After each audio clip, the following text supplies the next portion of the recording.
sini saya akan mempresentasikan tentang bentuk dan ruang.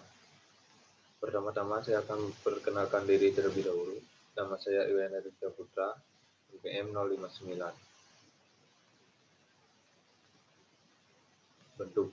Di dalam dunia arsitektur, bentuk memiliki peran yang sangat penting dalam menentukan perencanaan dan perancangan arsitektur, di mana bentuk sangat berkaitan erat dengan aspek yang mendasari keputusan proses perancangan, yaitu citra. Bentuk merupakan istilah yang memiliki beberapa pengertian. Bentuk sendiri dapat diartikan sebuah alat pokok bagi perancangan di mana dibutuhkan kepekaan untuk memilih, memanipulasi, dan menguji unsur-unsur berbagai bentuk dasar juga organisasi ruang serta perubahan yang terjadi sehingga berkaitan satu sama lain. Ruang. Ruang merupakan daerah tiga dimensi di mana sebuah objek dan peristiwa berada. Ruang memiliki posisi dan arah yang relatif, terutama pada suatu bagian tersebut dirancang sedemikian rupa untuk tujuan tertentu. Ruang tersendiri merupakan wadah-wadah dari kegiatan dan aktivitas-aktivitas manusia, baik aktivitas fisik maupun emosi. Ruang terkait dengan volume. Volume memiliki tiga aspek dimensi, yaitu panjang, lebar, serta tinggi.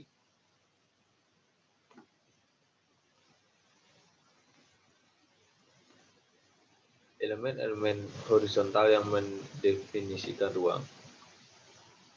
Berikut merupakan 4 bagian elemen horizontal yang mendefinisikan ruang. Bidang-bidang dasar, sebuah bidang horizontal yang terhampar sebagai sebuah figur di atas sebuah latar yang kontras mendefinisikan sebuah area ruang sederhana. Bidang-bidang dasar yang diangkat, bidang horizontal yang diangkat di atas bidang dasar menghasilkan permukaan-permukaan vertikal di sepanjang tepi yang memperkuat perpisahan visual antara areanya dengan bidang dasar di sekelilingnya. Ketiga, bidang-bidang dasar yang ditekan atau diturunkan.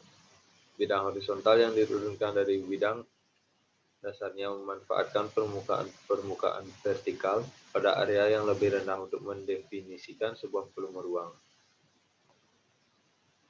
4. Bidang-bidang atas kepala. Bidang horizontal yang diletakkan di atas mendefinisikan sebuah volume ruang antara dirinya sendiri dengan bidang dasar. Elemen-elemen vertikal yang mendefinisikan ruang. Elemen linear vertikal yang pertama. Elemen linear vertikal mendefinisikan tepi-tepi tegak lurus suatu volume ruang. Didefinisikan sebagai pilar, kolom, menara yang menjadi sebuah titik di atas bidang dasar dan membuat terlihat dalam sebuah ruangan. Kedua, bidang vertikal tunggal. Sebuah bidang vertikal akan menegaskan ruang di hadapannya. Bidang bentuk L. Sebuah konfigurasi bidang-bidang vertikal berbentuk L akan memunculkan area ruang dari sudutnya keluar searah dengan sumbu diagonalnya. Bidang-bidang sejajar. Dua bidang vertikal yang sejajar akan mendefinisikan volume ruang di antara mereka yang diorientasikan mengikuti sumbu di kedua ujung terbuka konfigurasi tersebut. Bidang bentuk U.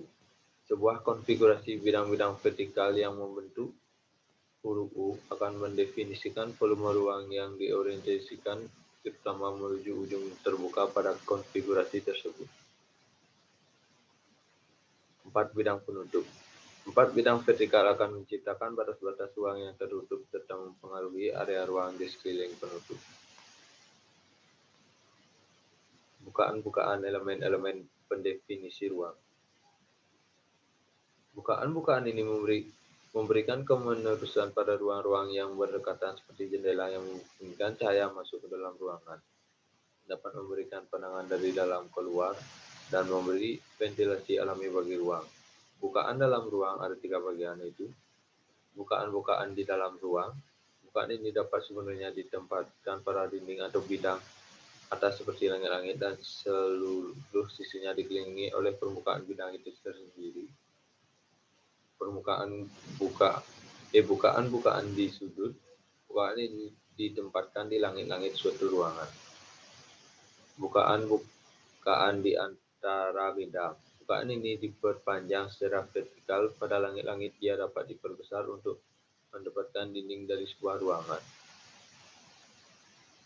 Kualitas ruang arsitektur. Kualitas spesial ruang arsitektur berupa bentuk, proporsi, skala, tekstur, cahaya, dan suara pada hakikatnya tergantung pada sifat penutup sebuah ruang. Tingkat penutupan. Tingkat penutupan suatu ruangan biasanya ditentukan oleh konfigurasi elemen pendefinisi dan pola-pola pembukaannya. Jika bukaan-bukaan semakin bertambah jumlah dan ukurannya, maka ruang akan kehilangan rasa tertutupnya dan menjadi lebih tersebar dan mulai menyatu dengan ruang-ruang yang berdekatan. Salah satu contohnya yakni konstruksi warna proyek rumah pribadi. Cahaya. Matahari merupakan sumber cahaya alami yang kaya untuk menerangi bentuk dan ruang dalam arsitektur. Sebuah cahaya alami yang tersebar dalam ruang akan membentuk bervariasi yang berbeda seiring dengan waktu, dari musim ke musim, dari satu tempat ke tempat lain. Arah pandang. Arah pandang terjadi ketika sebuah bukaan mulai berkembang yang mana akan memberikan ruang pemandangan yang lebih luas. Pemandangan yang besar ini memberikan efek sebuah ruang berfungsi sebagai latar belakang bagi aktivitas di dalamnya. Sekian presentasi dari saya. Apabila ada salah kata, saya mohon maaf. Saya tutup dengan Paramasanti. Om Santi Santi Santi Om.